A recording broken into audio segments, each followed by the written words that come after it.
Dans le cours précédent, nous avons vu que les méthodes de machine learning sont des problèmes inverses, qui utilisent des modèles mathématiques génériques. Dans cette vidéo, on posera quelques bases formelles du machine learning. Pour comprendre le formalisme du machine learning, considérons un problème linéaire qui s'écrit AX égale Y. Ici, A est une matrice de données de taille n fois P, où n est le nombre d'échantillons et P le nombre de paramètres. X est un vecteur qui contient les coefficients du modèle linéaire. Ce sont les paramètres du modèle. Enfin, Y sont les mesures réalisées pour chaque échantillon, qu'on appelle également cible ou targets. L'objectif du modèle, une fois il est entraîné, sera de prédire cette valeur Y pour de nouveaux échantillons. Regardons un exemple concret. J'ai repris ici un exemple présenté par Peter Maas dans son cours sur les problèmes inverses et qui montre quelques mauvaises surprises que les méthodes de machine learning et les problèmes inverses en général peuvent nous réserver. Imaginons que nous avons une matrice de données A avec quelques valeurs. Pour concrétiser la situation, nous pouvons considérer qu'elle contient des valeurs d'expression de gènes. Par exemple, la première colonne correspond à l'expression du gène 1 et la deuxième colonne à l'expression du gène 2 dans deux échantillons. Avec les coefficients du modèle linéaire x égale 1, 1, on peut calculer le problème direct comme y égale ax. En multipliant la matrice A par le vecteur x, on obtient les valeurs de y qui sont 3,98 et 2,01. Le problème inverse est posé de la façon suivante. En connaissant les valeurs y, calculer les paramètres du modèle linéaire x. Le calcul se fait en inversant la matrice de données A et en la multipliant par y. La matrice peut être inversée si son déterminant est différent de 0. Ici, c'est le cas. On peut tout à fait calculer la matrice inverse et donc calculer le x qui sera égal, bien entendu, à 1, 1. Jusqu'à maintenant, tout se passe bien. Je vais reprendre cette dernière ligne sur le slide suivant pour continuer. Il se trouve que dans la vie réelle, nous ne pouvons jamais accéder à des mesures parfaites. Les mesures contiennent des erreurs. Ces erreurs peuvent être de sources différentes. D'une part, elles peuvent être dues à des fluctuations aléatoires de la variable mesurée, et d'autre part, la précision d'une mesure est limitée par la capacité de l'instrument, le processus de mesure, la méthode utilisée, etc. Il s'agit d'une erreur de mesure systématique. Pour simuler une erreur de mesure dans notre exemple, on va simplement arrondir les valeurs. L'erreur de mesure dans ce cas ne dépasse pas 1%. J'ai appelé cette nouvelle mesure arrondie Y chapeau pour faire une différence avec la mesure exacte sans erreur Y. On peut maintenant calculer à nouveau le problème inverse, mais cette fois-ci en utilisant les mesures Y chapeau qui prennent en compte des erreurs de mesure. Nous allons alors obtenir les coefficients du modèle linéaire X chapeau. Bien entendu, le vecteur X chapeau sera différent de X réel idéal. Nous pouvons toutefois espérer que le X chapeau estimé ne sera pas trop éloigné de la vérité du terrain, qui est 1, 1. Si l'erreur de mesure ne dépasse pas 1%, il serait bien de ne pas s'éloigner de X réel de plus d'1%. Malheureusement, quand finalement on effectue le calcul, on trouve que les coefficients du modèle estimé X chapeau sont moins 200 et 200, ce qui n'a rien à voir avec la vraie valeur de X qu'on souhaite retrouver. Nous avons obtenu ce qu'on appelle un artefact d'un problème inverse.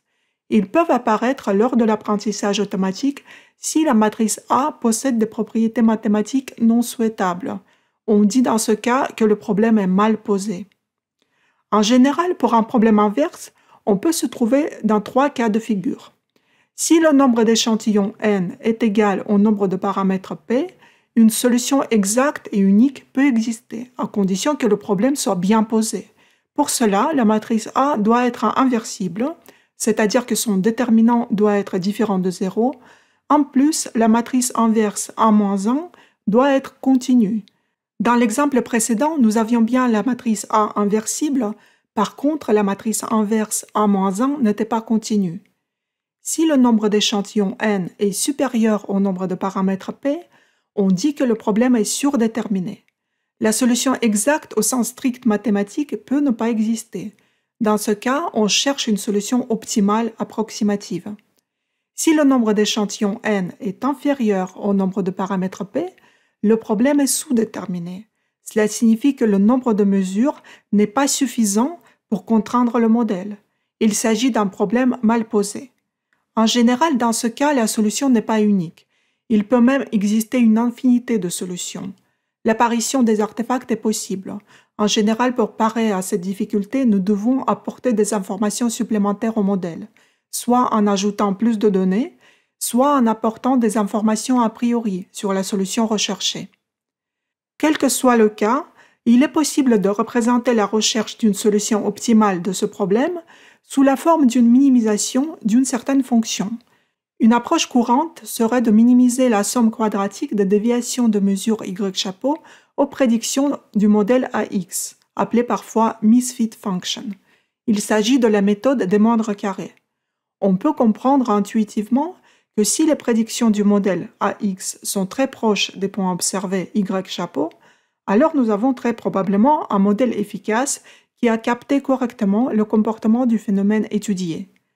Le deuxième terme, J de X, qui n'est pas obligatoire mais souvent présent, peut contenir une information supplémentaire, l'information a priori, qui permet de mieux contraindre le modèle et d'éviter les artefacts et le surapprentissage. Ce terme est appelé régularisation ou pénalisation ou encore dumping. Il peut prendre des formes différentes. On le verra plus en détail quand on parlera des techniques avancées en machine learning. Enfin, la fonction totale qui sera minimisée lors du processus d'apprentissage s'appelle fonction de coût ou fonction de perte, cost function ou loss function en anglais. La fonction de perte n'a pas une forme unique. On peut potentiellement construire d'autres fonctions de perte qui pourraient aider à trouver une solution optimale. Parfois, il est possible de maximiser une fonction au lieu de minimiser. Effectuer un apprentissage en machine learning revient à rechercher une solution optimale d'un problème inverse, c'est-à-dire à rechercher un minimum de la fonction de perte. Dans le cas général, la fonction de perte est multidimensionnelle et la recherche d'un minimum peut être assez complexe. Regardons un exemple simple d'une régression linéaire pour un nuage de points.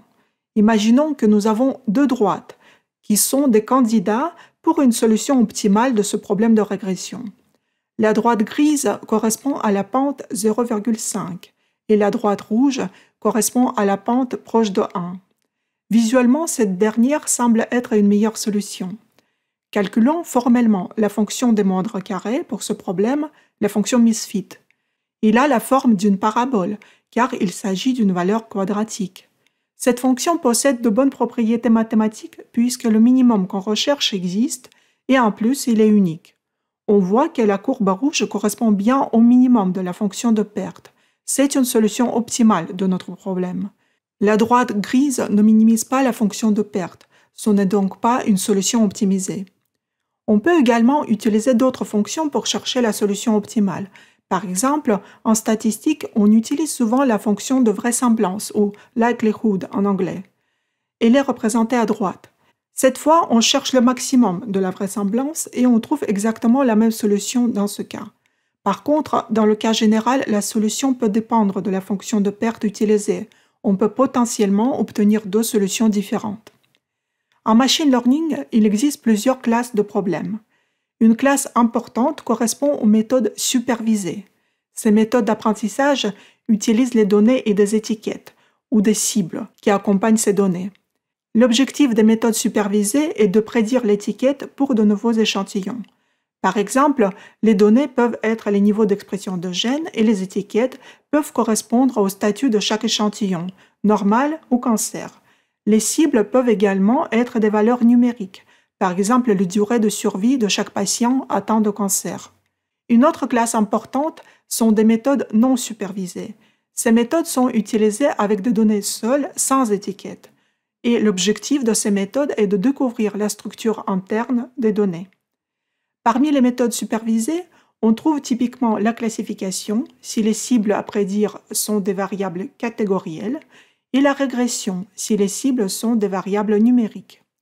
En méthode non supervisée, on trouve essentiellement des algorithmes de clustering et des techniques de réduction de dimensions et de visualisation, comme ACP ou t-SNE.